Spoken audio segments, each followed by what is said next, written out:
The air in Gaza is thick with smoke and the stench of fear. Dust and debris choke the streets, a grim testament to the latest act of aggression. On March 21, 2025, the world watched in horror as Israeli forces stormed the Turkish-Palestinian Friendship Hospital. This wasn't just any hospital, it was Gaza's largest. It was their only specialized cancer hospital. It was a beacon of hope in a land shrouded in darkness. Now, it stands in ruins, a symbol of utter devastation.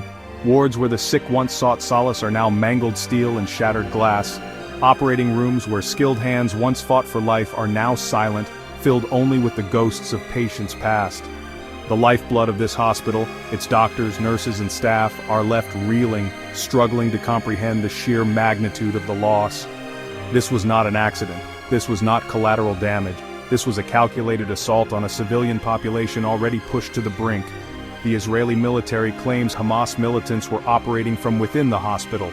But where's the proof? Where is the evidence to justify this blatant disregard for human life, for international law? The world demands answers. Gaza deserves justice. The dust has barely settled, the cries of the wounded still echoing in the air, and already, a chilling familiarity hangs over Gaza. This isn't the first time Israeli forces have targeted medical facilities.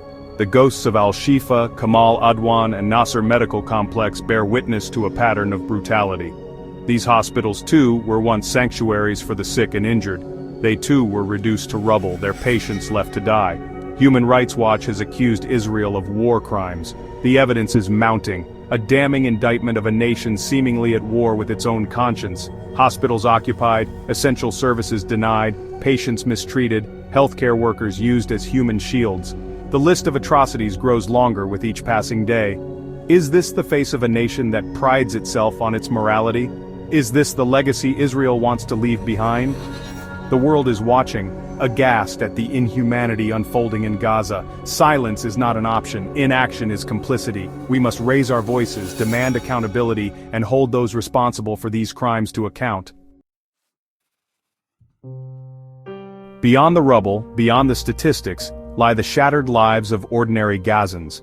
2 million souls trapped in an open-air prison, subjected to a relentless campaign of collective punishment. Food, fuel, and humanitarian aid, the lifelines of survival, have been cut off. Hospitals, already stretched to breaking point, are now overwhelmed, their ability to provide even the most basic care severely compromised.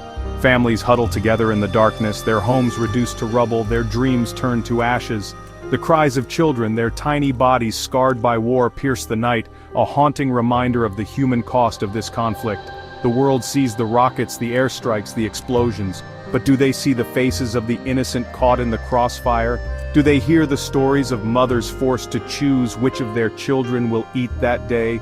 Do they feel the pain of a father burying his child, another victim of a conflict that seems to have no end? These are the unseen and unheard casualties of war, their suffering silenced by the deafening roar of bombs and the indifference of the world. Gaza is bleeding. Its people are broken, their spirits crushed under the weight of occupation, blockade, and relentless bombardment. The destruction of the Turkish-Palestinian Friendship Hospital is not just an attack on a building, it is an assault on humanity itself. The world cannot remain silent in the face of such barbarity.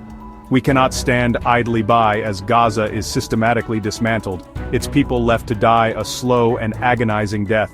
This is a plea for Gaza, a plea for justice, for compassion, for an end to the violence, a plea for the international community to break its silence, to hold Israel accountable for its actions, and to provide immediate and unconditional aid to the people of Gaza. The time for words is over. The time for action is now.